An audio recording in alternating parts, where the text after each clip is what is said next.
A'udzubillahi minasyaitonirrajim. Bismillahirrahmanirrahim. Assalamualaikum warahmatullahi wabarakatuh. Yuk kita langsung aja ke bagian berikutnya ya. Tapi sebelum kita masuk, kita berdoa dulu.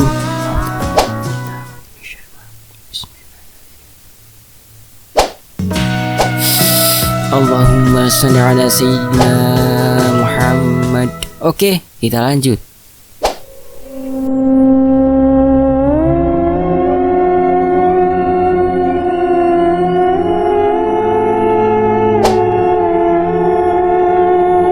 Beberapa tahun setelah kejadian itu, Raja Macan Putih berhasil membangun kerajaannya kembali.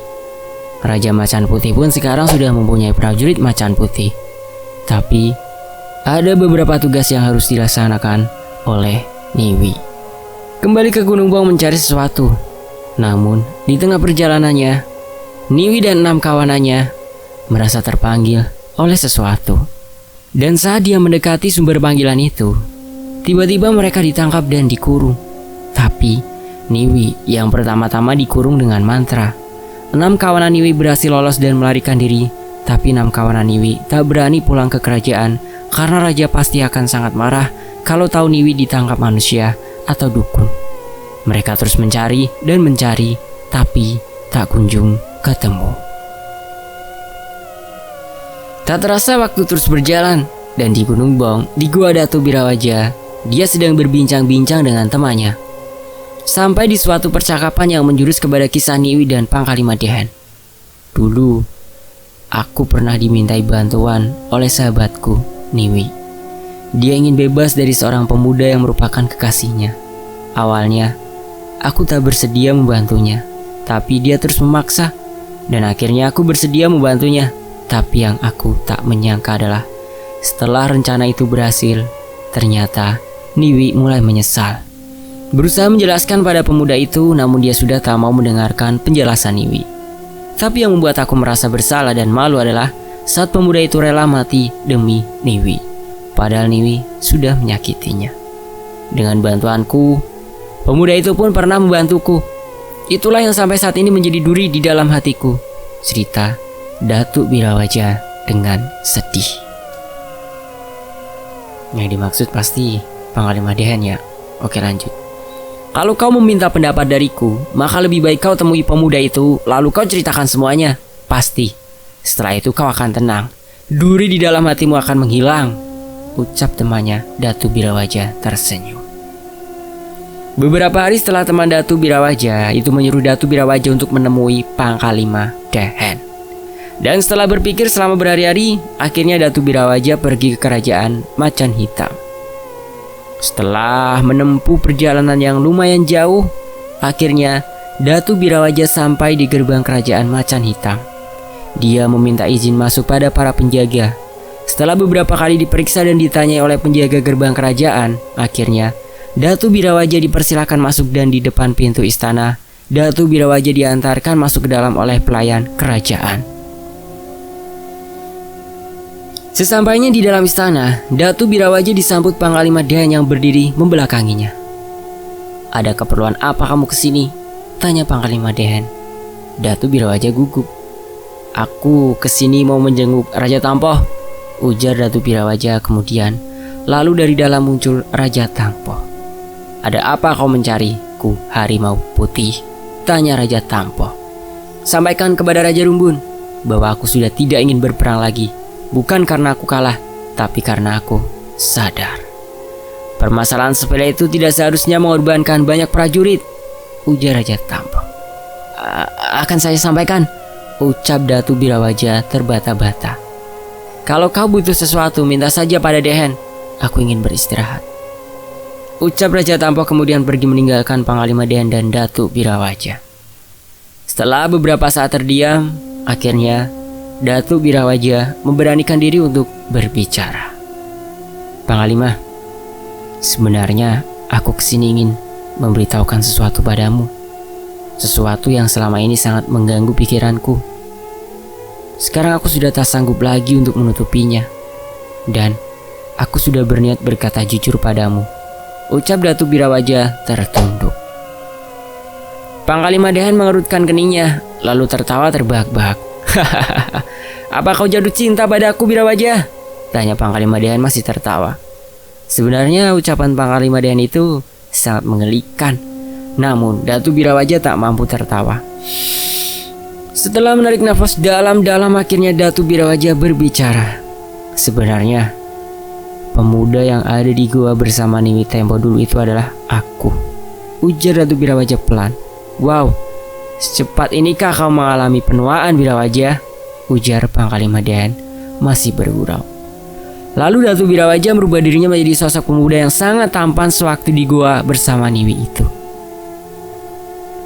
Sesaat setelah melihat wajah itu, Panglima Dehan menggertakkan gigi dan wajahnya yang putih mulai memerah, menahan amarahnya. Pergi kau dari sini, setan! Teriak Panglima Dehan.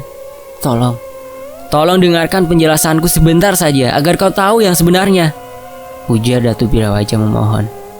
Panglima Dehan menarik nafas panjang. Baiklah, aku akan memberi sedikit waktu untukmu, karena tempo dulu kau sudah membantuku mencabut tombak di pahaku, ujar Panglima Dehan akhirnya. Datu Birawaja tersenyum, lalu mulai menceritakan semuanya. Niwi sebenarnya hanya ingin pulang sebentar ke kerajaan Macan Putih untuk meminta maaf. Lalu setelah itu dia akan kembali padamu. Tapi saat dia meminta izin padamu, kau selalu melarangnya. Akhirnya dia datang padaku untuk meminta bantuanku. Sejujurnya saat itu aku tidak setuju pada rencananya, tapi dia terus saja memaksaku untuk membantunya. Lalu akhirnya aku mengiyakan akan membantunya, dan inilah kesalahanku yang sangat kubenci. Setelah kau pergi, dia menangisi kepergianmu dan berusaha menyusulmu, tapi kau tak pernah mau mendengarkan penjelasannya, ujar Datu Birawaja. Terlihat Panglima Dehan meneteskan air matanya. Kenapa kau baru temui aku sekarang? Tanya Panglima Dehan seraya mencekik leher Birawaja. Tapi sesaat kemudian Panglima Dehan melepaskan cekikannya dari leher Birawaja. Aku terlalu takut untuk mengatakannya sejujurnya padamu, karena aku yakin kau pasti akan marah padaku, ucap Datu Birawaja sembari memegang lehernya yang terasa sakit. Lalu sekarang dia kemana? Tanya Panglima Dehan kemudian. Itulah yang aku tidak tahu. Sudah lama aku tidak pernah melihatnya lagi, ujar Datu Birawaja. Apa mungkin dia sudah mendapatkan kekasih baru? Tanya Panglima Dehan lagi. Aku rasa tidak mungkin, karena dia sangat menyayangi kamu, ujar Datu Birawaja. Birawaja, bantu aku mencarinya, ujar Panglima Dehan. Aku pasti akan membantumu jika aku bisa, tapi untuk saat ini aku masih sangat sibuk, jawab Datu Birawaja sedih. Baiklah, aku akan mencarinya sendiri, ujar Panglima Dehan. Di saat dalam masa pencariannya itu, suatu ketika, saat Panglima Dehan dan pengawalnya melintasi hutan di dekat gerbang gaib, dia melihat seekor burung elang raksasa yang terikat. Lalu Panglima Dehan melepaskan ikatan itu dan menyembuhkan luka-luka dari si burung elang itu. Saat lukanya sudah sembuh, tiba-tiba elang itu berubah menjadi seorang lelaki bertubuh tinggi besar, tersenyum kepada Panglima Dehan. Kau sepertinya bukan dari wilayah sini, tanya Panglima Dehan. Benar tuan, saya berasal dari jauh, ditangkap oleh manusia, lalu dijadikan khodam. Saat saya mau berontak, saya dibuang ke sini, jawab lelaki itu. Siapa namamu? Tanya Panglima Dehan. Saya tidak tahu tuan, jawabnya. Baiklah, aku akan memberimu nama Antang Sikajangka, karena kau sangat berani memberontak manusia, ucap Panglima Dehan tersenyum. Terima kasih tuan, ucap Antang. Panglima Dehan tersenyum lalu berkata, ikutlah denganku, aku akan membawamu ke suatu tempat, ujar Panglima Dehan. Setelah beberapa saat kemudian, sampailah mereka di sebuah pohon besar dan sangat tinggi. Kamu akan tinggal di sini. Di atas sana ada sarang lebah yang sangat besar, namun sayang, kami tidak ada yang bisa mengambilnya, ujar Panglima Dehan menunjuk pohon besar itu. Sebenarnya, di sekitar ini termasuk wilayah kekuasaan Raja Tampoh, tapi kamu boleh saja tinggal di sini. Wilayahmu hanya di bagian atas pohon saja. Jangan pernah menginjak tanah ini. Kamu mengerti maksudku, Antang? Ujar Panglima Dehan lagi. Dengan cepat Antang menganggukkan kepalanya. Baiklah kalau begitu, ujar Panglima Dehan. Tunggu tuan, ujar Antang. Satu lagi, tolong jangan panggil aku dengan sebutan tuan. Aku tidak menyukainya, ucap Panglima Dehan. Lalu, saya harus panggil dengan sebutan apa? Tanya Antang bingung. Pangkalima Dehen, ucap salah seekor macan hitam yang merupakan pengawal Pangkalima Dehen. Baik Pangkalima, tunggu saya sebentar. Saya ingin menghadiahkan sesuatu untuk Pangkalima. Ujar Antang seraya berubah menjadi burung elang dan naik truk bungsi, mengambil sebagian besar madu, lalu turun dan memberikan madu itu pada Pangkalima Dehen. Pangkalima Dehen sangat senang menerima madu itu. Lalu, setelah berterima kasih, Pangkalima Dehen berlalu pergi. Bagaimana kalau aku berjalan-jalan sebentar mengelilingi hutan ini? Gumam Antang sembari mengepakkan sayapnya. Setelah beberapa saat terbang, Antang melihat beberapa perempuan memakai jubah putih. Cantik-cantik sekali. Gumam Antang sembari terbang lebih rendah, namun dia tak berani mendekati perempuan-perempuan itu. Setelah beberapa tahun kemudian, Antang sudah sangat akrab dengan makhluk-makhluk penunggu hutan lainnya. Dan di suatu hari, Antang melihat seorang nenek tua berjubah putih berjalan di antara pepohonan. Antang itu terbang lebih rendah dan berubah menjadi manusia. Kau siapa? Mencari siapa kau ini? Tanya Antang pada nenek tua itu. Aku Niwi. Aku berasal dari kerajaan macan putih. Dan sekarang aku mencari 6 kawananku. Ujar nenek tua itu yang ternyata adalah Niwi. 6 kawanan? Apakah kawananmu itu berjubah putih? Tanya Antang itu. Seketika teringat dengan 6 perempuan berjubah putih di goa. Iya, mereka semua muda dan cantik berjubah putih, ujar Niwi. Ah iya, berarti benar dugaanku. Tapi aku rasa tidak mungkin 6 perempuan cantik itu memiliki teman sepertimu yang sudah tua. Ujar Antang kemudian sambil tertawa. Kalau kau memang tidak tahu, katakan saja tidak tahu. Jangan menghinaku, ujar Niwi marah lalu mulai berjalan. Tunggu. Aku akan membawamu pada mereka, ujar Antang itu kemudian. Akhirnya, mereka tiba di sebuah gua. Apa kau serius atau sedang mempermainkan aku? Tanya Niwi setelah sampai di gua. Aku serius. Mereka memang tinggal di sini. Sebentar, biar laki-laki tampan ini yang memanggil para wanita cantik itu keluar, ucap Antang sembari menepuk dadanya. Niwi yang melihat tingkah konyol Antang hanya menggelengkan kepalanya. Dan saat 6 perempuan cantik itu keluar, Niwi meneteskan air matanya, lalu memeluk mereka. Kau siapa? Tanya 6 perempuan cantik itu. Aku Niwi, teman kalian. Saat kita dalam perjalanan ke Gunung Bong, kita ditangkap, namun kalian berhasil kabur. Sementara aku dimantrai dan dimasukkan ke sebuah keris. Aku terikat dengan keris itu. Aku tak bisa pulang. Sampai suatu ketika, aku mendengar lantunan ayat suci Al-Quran. Aku pun mengumpulkan kekuatanku untuk hadir di dalam mimpi anak itu. Masya Allah, la quwata illa billah. Dan setelah beberapa waktu anak itu mau menggali lumpur dan menemukan keris yang di dalamnya ada aku. Entah sudah berapa lama aku terkurung di dalam lumpur itu. Lalu anak itu melemparkan keris itu hingga semuanya hancur dan aku terbebas. Apakah anak tersebut Mang Yansah ya? Ayo kita cari tahu lagi. Tapi aku sangat lemah, sehingga aku tak mampu untuk berjalan. Akhirnya, aku menggunakan sisa kekuatanku untuk meminta makanan pada anak itu. Lalu, anak itu datang memberikan makanan padaku. Makanannya sangat enak. Setelah memakan makan yang diberikan, aku akhirnya bisa sampai di puncak Bongpai. Aku memulihkan kekuatanku di sana. Dan kalau kalian tidak percaya, aku bisa menunjukkan wajah asliku pada kalian. Ujar Niwi menceritakan perjalanannya, lalu berubah menjadi seorang wanita yang sangat cantik.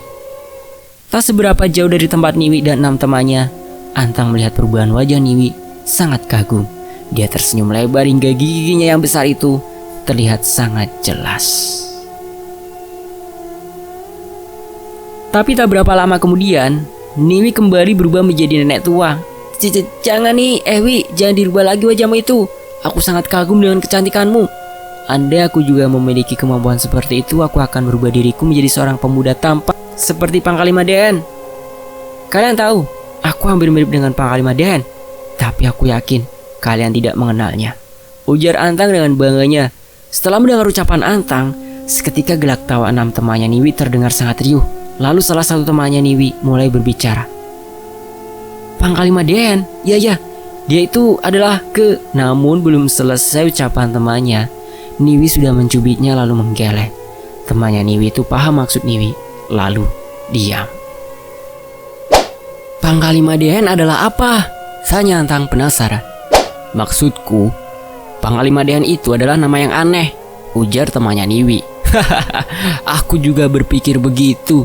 Tapi, apalah arti sebuah nama? Yang perlu kalian ketahui adalah ketampanannya. Kalau kalian semua melihatnya, kalian pasti akan jatuh hati padanya. Orang-orang menyebut kami itu sepasang kembar, sangat mirip hingga sulit dibedakan, ujar Antang lagi. Ya tampan, kau sekarang boleh pergi. Kami ingin berbincang-bincang sejenak tanpa diganggu oleh lelaki setampan dirimu, ujar salah seorang teman Niwi, dan yang lainnya malah tertawa. Baiklah, pujaanku. Kalau kalian butuh apa-apa panggil saja aku. Aku siap menuruti semua keinginan kalian, ujar Antang sebelum berubah menjadi burung dan terbang meninggalkan Niwi dan 6 temannya. Dan saat dia masih berhayal yang indah-indah, tiba-tiba terdengar panggilan dari bawah. Lalu Antang pun turun ke bawah. Ternyata di situ sudah ada Panglima Dehen. Hei Antang, kemana saja kau ini? Aku sudah sangat lama menunggumu di sini, bentak Panglima Dehen. Wah, Panglima belum tahu ya. Aku tadi menolong seorang nenek-nenek cantik sekali. Dia mengalami nasib yang sama sepertiku. Belum selesai ucapan Antang, Panglima langsung memotongnya. Kau memang kurang ajar Antang. Nenek-nenek pun kau bilang cantik. Lalu kau membiarkanku menunggumu di sini sementara kau memadu kasih dengan nenek-nenek, ujar Panglima Dehen. Aduh Panglima, ini nenek-neneknya beda lagi dari yang kebanyakan. Kalau yang ini sangat istimewa. Dia bisa berubah kapan saja menjadi wanita cantik. Kalau tidak salah namanya Niwi, ucap Antang. Niwi? Ulang Panglima Dehen lagi. Iya. Lalu apa kau tahu? Dia menyebutku sangat mirip denganmu. Oh, aku sangat bahagia, ucap Antang sembari memeluk pohon pungsi. Namun wajah Panglima Dehen berubah tegang. Hei Panglima, apa kau tidak mendengar ceritaku? Apa kau sekarang juga sedang memikirkan nenek-nenek? Kalau kau mau nenek-nenek, nanti aku carikan. Yang penting jangan nenek yang satu itu. Dia sangat cantik, ujar Antang mengagetkan Panglima Dehen. Di mana dia sekarang? Tanya Panglima Dehen. Oh, jangan begitu Panglima. Dia kan sudah menjadi idamanku, ujar Antang. Panglima Dehen menarik nafas panjang. Baiklah, kalau begitu ceritakan sedikit tentang dia, ujar Panglima Dehen. Lalu Antang menceritakan apa yang dia dengar saat di goa tadi. Dia sekarang berteman dengan manusia, makanya Panglima jangan dekat-dekat dengannya, ujar Antang mengakhiri ceritanya.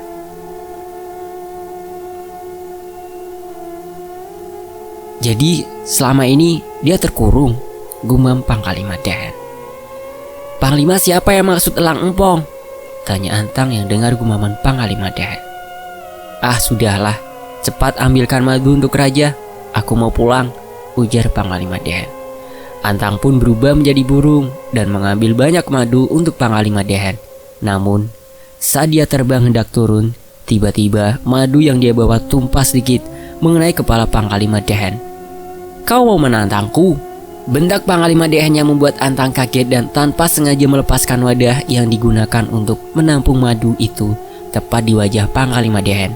Panglima Dehen semakin marah dibuatnya.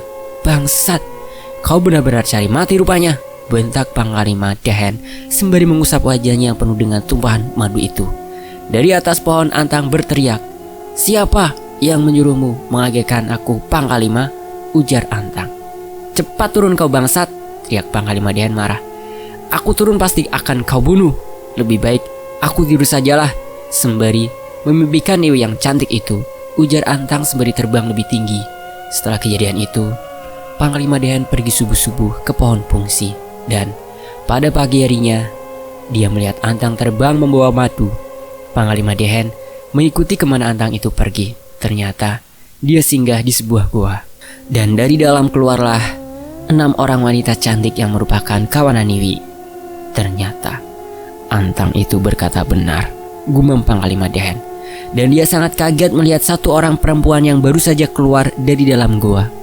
Jantungnya jantungnya tiba-tiba berdebar. Kebetulan saat itu Niwi tidur dengan wajah cantiknya, sehingga di pagi harinya dia lupa merubah wajahnya menjadi nenek-nenek. Ternyata Niwi benar-benar ada di sini. Betapa bodohnya aku.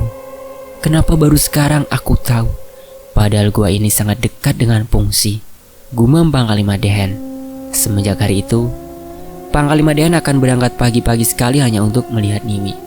Namun sepandai-pandainya tupai melompat, pasti akan jatuh juga. Itulah yang dialami Panglima Dehen. Panglima Dehen ketahuan oleh Antang. "Sedang apa kau di sini, Panglima? Apa kau sedang berburu nenek-nenek tikus?" ujar Antang sembari mengikuti gaya Panglima Dehen. Panglima Dehen agak gugup. Aku sedang mencari Niwi, mencari ramuan obat untuk dibuat tanaman, tanaman untuk ramuan," ujar Panglima Dehen gugup. "Ya benar saja kau ini, Panglima. Tanamannya mana? Di depanmu itu batu besar, dan sepertinya tidak ada satu tanaman pun di sini," ujar Antang sembari mengelilingi batu besar itu. Dalam hati, Panglima Dehen mengumpat habis-habisan. Sudahlah. Hari ini kan jadwalmu mengambilkan madu untuk raja. Mana madunya? Dan tadi raja berpesan padaku kalau madu itu harus diantarmu sendiri, karena raja rindu ingin melihat wajah tampanmu itu, ucap Panglima Dehen seraya menepuk pundak Antang. "Wah, ini sangat luar biasa. Siang lama aku mengenal raja, baru sekarang dia mengagumi ketampananku," ujar Antang sedikit heran. "Sudahlah, ayo cepat laksanakan tugasmu," suruh Panglima Dehen. Antang pun bergegas pergi. Dan di saat Antang itu sudah pergi, Panglima Dehen mengelus dadanya, lalu berbalik untuk melihat Goa Niwi lagi. Namun tiba-tiba dari arah belakang ada yang menepuk punggungnya, dan saat Panglima menoleh, ternyata itu adalah Antang. "Maaf Panglima, wadah untuk madunya tidak ada," ujar Antang. "Masalah wadah saja harus menemui aku. Kau carilah wadah sendiri, jangan menggangguku," bentak Panglima Dehen. "Memangnya kau sedang apa, Panglima? Apa tidak capek begitu terus?" ujarnya lagi. Panglima Dehen menarik nafas panjang. "Aku sedang apa? Itu bukan urusanmu. Lebih baik kau cepat laksanakan tugasmu itu," ujar Panglima Dehen lagi.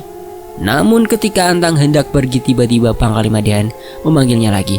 Antang, cepat kesini," panggilnya. "Ada apa, Panglima? Apa kau sudah menemukan tanaman di batu itu?" ujar Antang sembari menyipitkan matanya melihat batu itu. "Dasar bodoh. Coba kau lihat anak itu. Apa itu kekasih Niwi?" ujar Panglima Dehen seraya mengarahkan wajah Antang ke arah gua. "Denganku saja Niwi tidak mau, apalagi dengan anak kecil itu. Itu mungkin teman yang dimaksud Niwi," jawab Antang tertawa. Kalau teman-teman mau tahu apa yang terjadi di dalam gua itu, nanti teman-teman bisa menyimak ya, yang berjudul Awal Mula Persahabatan Sang Macan Putih dan Manusia. Insya Allah admin akan bawakan. Oke, lanjut. Dan beberapa hari kemudian, hari itu Panglima Dehen sedang berjalan-jalan dengan pengawalnya. Dia melihat Antang berdiri di tanah dengan seorang pemuda. Panglima Dehen tahu bahwa pemuda itu adalah yang dia lihat bersama Niwi beberapa hari yang lalu. Sebagai pengobat rindunya pada Niwi, Panglima Dehen mendekati dan mencium aroma tubuh Niwi yang melekat di tubuh anak itu. Namun Antang malah salah paham. Panglima menceritakan apa yang terjadi kemarin pada Antang, dan sejak saat itu Panglima Dehen merasa Niwi dalam bahaya. Lalu Panglima Dehen terus keluar masuk hutan di dekat gerbang gaib untuk melihat-lihat dan berjaga-jaga kalau Niwi dalam bahaya. Dan saat Panglima Dehen melihat Antang, dia bergegas menghampiri Antang dan berpura-pura bahwa itu hanyalah sebuah kebetulan. Dan saat Antang meninggalkan teman cebolnya pada Panglima Dehen, Panglima Dehen segera menyuruh pengawalnya untuk membawa pulang makhluk cebol itu. Lalu Panglima Dehen berusaha mengejar Antang, namun dia terlambat. Dia melihat Antang terlebih dulu mengalahkan ular naga itu dan meninggalkan Niwi yang tak sadarkan diri mengejar seseorang. Panglima Dehen langsung mengangkat tubuh Niwi dan menyuruh pengawalnya untuk menunggu Antang di situ agar Antang bisa menyebut Niwi. Dan saat Panglima Dehan menggendong tubuh Niwi, tak terasa air matanya mengalir deras. Dia tak sanggup melihat Niwi terluka parah seperti itu. Panglima Dehan memeluk erat tubuh pujaan hatinya itu dan membuatkan ramuan penyembuh untuknya. Sedikit pun tak ada rasa jijik atau apapun saat dia mencium kening nenek tua jelmaan Niwi itu. Dan saat Antang datang, Panglima Dehan ingin Antang merahasiakan siapa yang sudah menolong Niwi. Sama seperti saat perang, Panglima Dehan menyeru Datu Birawaja berbohong. Tak usah berterima kasih padaku, ini kewajibanku, batin Panglima Dehan. Semenjak kejadian itu, Panglima Dehan tak bisa tidur nyenyak. Dia terus saja terbayang-bayang Niwi. Dia sangat mengkhawatirkan Niwi. Aku harus menemui Antang, batin Panglima Dehan. Dan dari bawah pohon Panglima Dehan melihat Antang sedang memperhatikan sekeliling pohon. Panglima Dehan berusaha supaya tak terlihat oleh Antang. Dan saat Antang hendak pergi, dia memanggil Antang dari bawah pohon. Setelah Antang itu turun, Panglima Dehan berpura-pura menagih janji Antang. Namun, Antang bilang sekarang sangat sibuk. Pikiran Panglima Dehan pun langsung berkecamuk. Lalu menyuruh Antang untuk menyelesaikan urusannya terlebih dahulu, dan Panglima akan menunggu di situ sampai urusan Antang selesai. Tapi kali ini Panglima Dehan akan menunggu di bawah pohon pungsi, tidak kembali ke tempat persembunyiannya yang sudah beberapa hari dia pakai untuk memantau Antang. Dan setelah berhari-hari tidak tertidur dengan nyenyak, setelah Antang pergi, Panglima Dehan bersandar di bawah pohon pungsi itu dan mulai memejamkan matanya. Beberapa saat kemudian, saat Panglima Dehan sedang bermimpi indah, tiba-tiba dia harus terbangun karena kekagetannya dengan kedatangan Antang yang tiba-tiba saja. Lalu Antang memberitahukan kalau dia sedang dikejar-kejar. Namun belum selesai Antang memberitahukan siapa yang mengejarnya, tiba-tiba dari atas pohon menyaut 2 ekor kera hitam besar. Panglima Dehan pun berkelahi dengan kera-kera hitam itu. Setelah berhasil mengalahkannya, lalu dia berbalik untuk menanyakan sesuatu pada Antang. Namun Antang sudah tidak ada di situ. Bangsat, mulut besar itu meninggalkanku, umpat Panglima Dehan. Pada saat dia hendak melanjutkan tidurnya, tiba-tiba dia teringat Niwi. Antang datang dari goa saat dikejar kera itu. Jangan-jangan Niwi, batin Panglima Dehan lalu berlari ke arah goa. Kira-kira ada kejadian apa ya sampai Antang dikejar oleh kera hitam itu? Cari tahu di bagian berikutnya, tetap di Fakta Sejarah. Admin dulu diri.